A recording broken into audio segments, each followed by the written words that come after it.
Non-stop watching of videos and playing online games was all Jasmine's child used to do.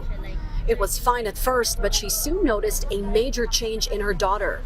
Una nagwawala, tapos nananakit. Tapos yung unti-unti, hindi lang siya sa behavior kundi sa kung paano lumalaki yung bata. Yung hindi nagsasalita. That's when Jasmine decided to ban her child from using a cell phone. The child is now 6 years old.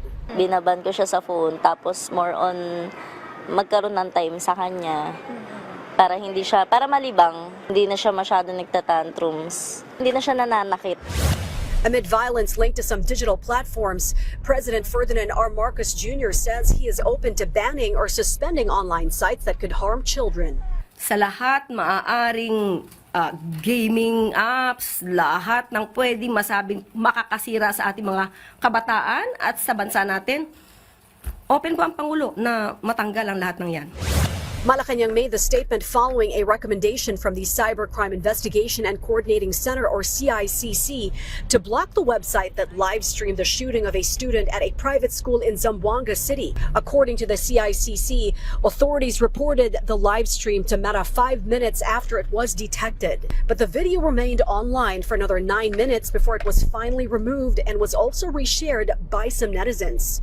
Authorities have also turned their attention to Roblox, which has been linked to 2 students who opened fire in Tacloban.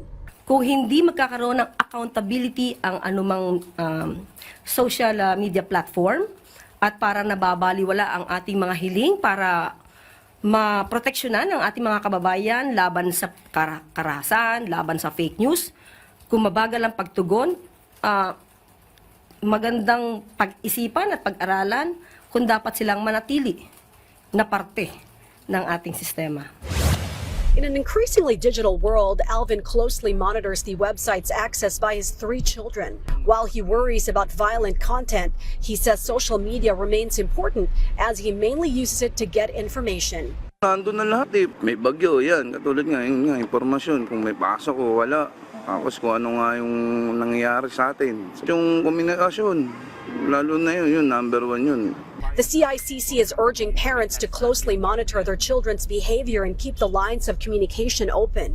Pangalawa pag may mga nakakausap at nakakasalamuha na sila online na hindi naman natin kakilala, ang particular na dapat natin bantayan na to, they stay up late at night because of the time difference. Kasi mga groomers usually from other countries, iba yung time zone nila. This is Sharm Zespina for The Nation.